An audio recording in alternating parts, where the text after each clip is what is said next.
Johnny Staten here for IrishBoxing.com with Ray Moylette. Just had an open day for the return to Mayo. I suppose you'll have to go straight into it, Ray. Everyone is asking, like, and our WhatsApp group is alive. Like, it's the last stand suggests it's your final fight. That's what I'm labelling as. That's what it has to be, because there wasn't much happening for me. My career was on the rocks. I was on the shelf for the last couple of months, couple of years, and I've done nothing. I've had no opportunities, and I wasn't in a position to go building again. I don't have the finances to go back into the fighting journeyman, and the big fights weren't coming, so I was doing nothing. So I said, we sat down past this. I need to run. I need a big fight that I want to fight where I can finish. I said, I'm not hanging on anymore. And Platform Promotion, they manage Thomas Carty, they're part of the White crowd. They come on, they want to start running shows in Ireland, and they said they'll run a show with me in Castlebar. Let's start putting it together. So that's how it came about. But if they're running shows, that suggests there's going to be more shows. Yes, for them, but not for me. Definitely, no, Ray. Yeah, well, not definitely. I had no options on the table up to this. Okay. As soon as we Pascal put out the word, and as soon as the press release went out that this is the last show, the last dance, Pascal's phone started ringing. Big fights started coming in. Where are these fights the last 2 or 3 years when I needed them? Yeah. I'm on my career. I'm on the far side of my boxing career now, and no opportunities coming. And then as soon as I say I'm leaving, fights are coming in now. So you know what? I'm not in a position to take them fights now. I want to fight, I want to do well, I want another big night back in Castlebar. Big opportunity again for me, and just let me do what I want to do and take on a big fight. And when it's all said and done, and when it's the last fight, I can hold my hand up and say, you know what, that's it, I'm done. Thank God I finished on my own terms. Or, on the flip side of that, if a big fight comes off that, I'm in a position to fight for a big fight again, because I'm after being in training camp the last 7 or 8 weeks. I can take on a big fight now. Whereas before this, I had nothing to train for. I couldn't take time off work. I've taken time off work now, so you know, financially, I need this to happen. So I can't, you know, priorities have changed. 2 little kids at home now, and a wife at home. You know, a mortgage over my head. I need to be bringing in the bread. So if it's not happening, I can't be hoping the phone's gonna ring for a fight. So that's why I said, take this opportunity. Let's make the fight happen ourselves, and then we know what's going to happen. And then if something comes off it, something comes off it. But if nothing comes off it, at least I can hold my hand up and my head held high when it's all said and done, and say I'm done. Yeah, can you tell us what kind of offers they were that Pascal got?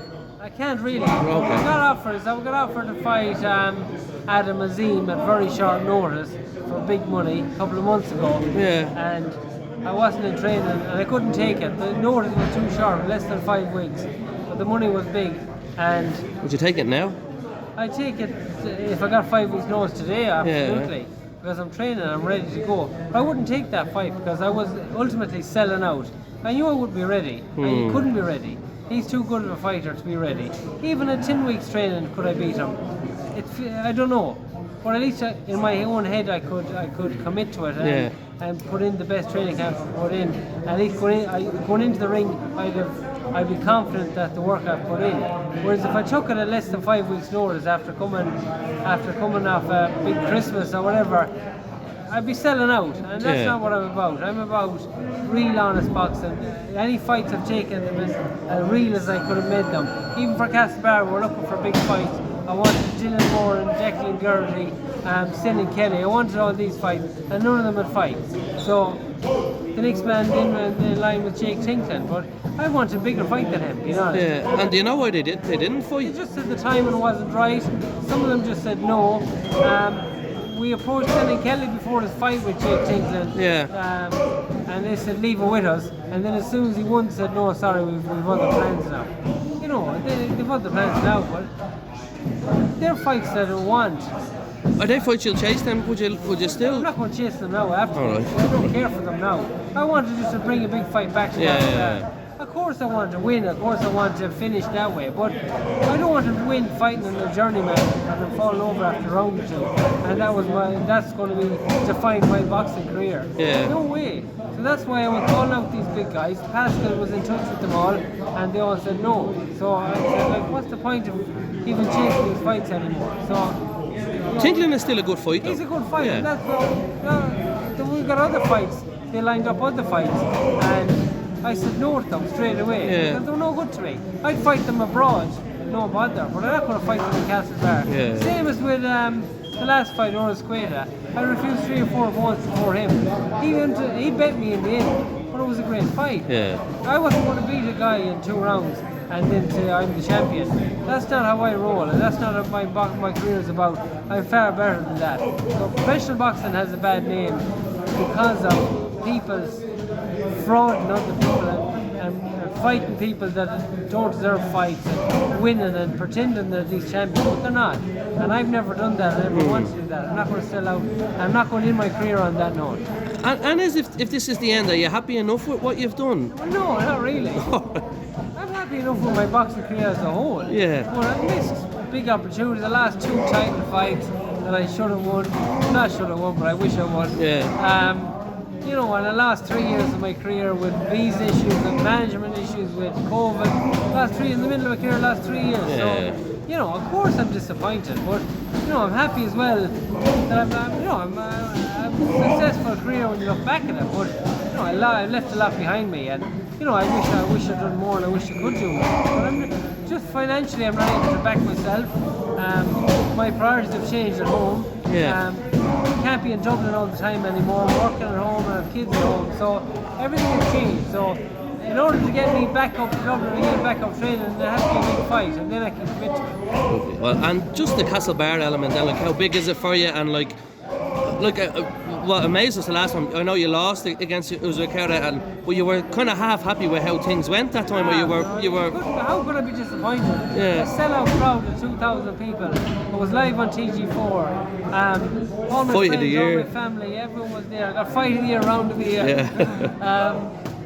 You know, it was just a great event, entertainment. It was a great night. And then winning and losing, you know, that all comes and goes. At the end of the day, it's not about that. It's about people still talk about how the night was so great for them and what they remember about it. No one says, oh, you lost that night, you know, that was India, but it wasn't. It was about the whole event as just a whole occasion, and it was a success. And that's why I wanted to bring it back to Castlebar again. And I could keep holding on and waiting for the last fight and waiting for a big fight, and it might never happen. But this, I made the decision to make it my mission to bring it back to Castlebar, to bring it back home again, and if it's my last fight, let it be, and I'll be successful last fight. And this time get the win. Please God, I'll get the win, but it's not my God. Winning is not my God anymore. I just want to go out there and perform and do the best that I can, and bring people and family and friends together and just enjoy the whole occasion whilst there. Hey, you turn on the news, that's all bad news. Everything is bad news. Everyone's giving out about everything. I don't watch the news anymore. I want people to be proud. I want people to be united under a successful night and successful entertaining night. And St. Patrick's night, what a night to do as well. A special day in all of our hearts. So you know, this is what it's about, and that's what I want to. When it's all said and done and I'm dead and gone, I want to be remembered for this stuff, these big nights, bringing people together. And who cares who won or who lost? Let's bring people together and enjoy a big night. Amen to that. There you go. Thanks a million.